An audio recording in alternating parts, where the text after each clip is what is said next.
What's up, everybody? Welcome to my review of the Latitude 64 Fuji. Big thank you to Dynamic Discs for sponsoring this review. They've been a tremendous sponsor here on my channel, hooked me up with all kinds of great plastic to test and review. I really appreciate their support. They always just send me this great stuff to test. Check it out. They don't really pressure me. They're super patient as I work my way through everything. And I really appreciate their support very much. Go to dynamicdiscs.com. Check out their full selection of discs, bags, apparel, everything you need for disc golf and more. They got you covered at Dynamic Discs. So big thanks to them. Let's get into the review. The review of the Fuji Latitude 64 golf discs. Fuji overstable mid-range. I would say this thing is slightly overstable. 4, 4, 0, and 2. 2K line Opto G, so you have the Opto plastic on the inside and gold line on the outside, producing the overmold technology for this particular disc. Here's a look at the seam there. Very well done, very smooth. No real feel or notice to that. Like there's no there's a little bit of a seam there, but it's not really noticeable in the grip or anything. I don't think they do a really good job with it. 177 grams, as you can see there. And I'll also say Latitude on the bottom, but you don't really need to see that. There it is. So yeah, a little bit reminiscent of maybe like a Verdict or a Truth in rim profile. Take a close look there, giving you a look at it. Also, a little bit of a slight dome on this one. You can see it has a little bit of pop to it, for sure. Good feel. I like the feel of it quite a bit. I like the color. I really like the way the discs look with the color matched with the whiter, the pure white rim, especially since this white rim really stands out. When you're looking for this disc, it's easy to spot it. Nice attribute of the Gobi as well. Even this like smoke gray Gobi is pretty easy to spot because of that nice white rim. Provides contrast. Let's put it up next to the Gobi. That's a quick comparison. Gobi seems lower profile. It's definitely faster, definitely straighter to more understable, and it goes considerably farther in my testing as well. I like to put it up a little side by side as I can. Also, just because I have it handy, here's a compass.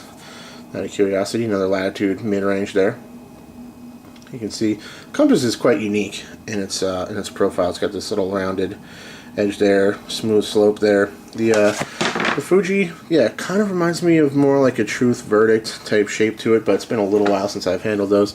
I could be wrong. Good feel in the hand. I like the Opto G plastic. You're basically just kind of just feels like an Opto disc to me overall. Like I kind of noticed the difference in the plastic out here, but not so much. Most of my contact points are meeting that Opto flight plate, so that's kind of what I'm feeling for it. I found the Gobis to be quite durable. I'm sure the Fuji would be as well. Let's talk about the flight of this thing. We got Andy to help us out throwing it. It's a pretty point and shoot disc. I don't think it's really overstable. Like it's nowhere near like a Justice or an Anchor or anything like that whatsoever. For me, it kind of flies very similar to like maybe an EMAC with less glide, less distance, or like a Buzz, similar to a Buzz in flight. It just doesn't really go quite as far. It's a little slower for a mid-range at a speed 4. I think that's spot on. I think it is a little bit slower than your average mid-range. Stuff like the Compass, consider it a 5. I believe the Gobi is also considered a 5, although I think that's a little bit low. I think the Gobi can be considered a 6. I think the Warship is also a 6. Anyway, all that stuff is really subjective, but the bottom line is it does look noticeably slower through the air and doesn't go super far for a mid-range either. It's not a super glidey disc. What it is something that you can throw flat and strong and not worry about it flipping so much. So it's more straight stable to me than overstable, in my opinion. That being said, the Compass, some of the Compasses say overstable mid-range on them, and I consider those to be quite neutral as well. I think sometimes when Latitude says a disc is overstable, especially their mid-ranges, they're more talking about its kind of resistance to natural turn. So if you throw this thing on a hyzer, it pretty much just holds it. It doesn't like flip naturally very much at all. They're not really so much talking about it having like a dramatic fade. This thing has a consistent fade when it slows down. It's hard to get it to just land to perfectly flat. It always likes to hook up a little bit at the end of the flight. But overall, it's just a real point and shoot mid-range. Here's what I think this disc would be really good for. If you liked throwing kind of tweener discs, like maybe a Suspect or a Harp, or some of those kind of a little bit more than a putter, a little bit less than a mid-range type discs. If you liked like a nice broken-in harp, I think the Fuji would be a good disc for you to check out because it should fly straighter off the shelf with a little more glide, a little more distance, but have a similar speed and like overall flight path to like a beat-in